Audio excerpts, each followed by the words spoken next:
So here we have the Renault Zoe on a 20 plate. I'm going to start off by showing you inside the car and running through some controls from there.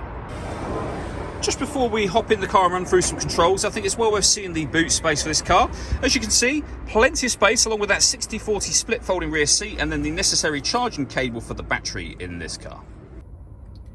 Okay, now that we're inside the car, you can see the dial. So on the left-hand side, we have the battery charge level at 33%, and above that will show you how many miles this car is capable of on that charge. We have the speedometer in that section as well. Over on the right hand side we have the kind of rev counter of sorts. It will show you how much power you're using in the car and whether the batteries are being charged while you're braking, for example.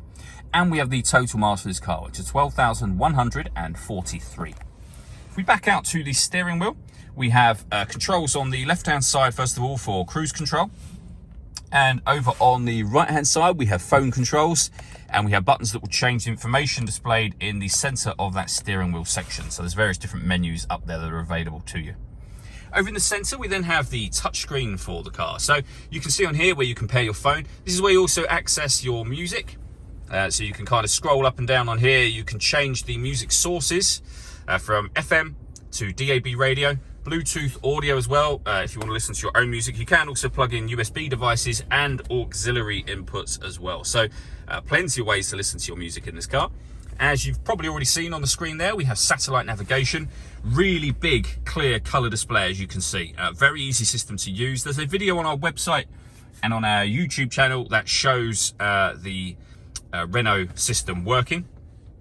And we can also put the car into reverse, and you'll see we have a color reversing camera as well, making it, of course, very easy to park this car. Working our way down from that, we can put the vehicle in eco mode. We can turn the hazard warning lights on and off. We can put the deadlocks on and off to lock the car doors from the outside. And then below that, we have the climate control. So you can adjust the temperature inside the car.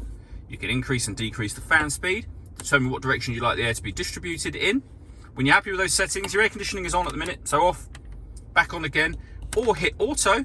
The car will now maintain the temperature you've asked for by taking full control of the fan speed and the direction of the air for you. If you make a manual adjustment, you'll see auto has now gone off. Under that, we have a 12-volt charging socket, the auxiliary and USB inputs that I mentioned a moment ago, and then the gear lever for the automatic gearbox. All that leaves me to say is thank you for taking the time to watch this video. If you'd like to come and see the car in person and have a test drive, please feel free to call any of our MJA sites. We'd love to hear from you soon.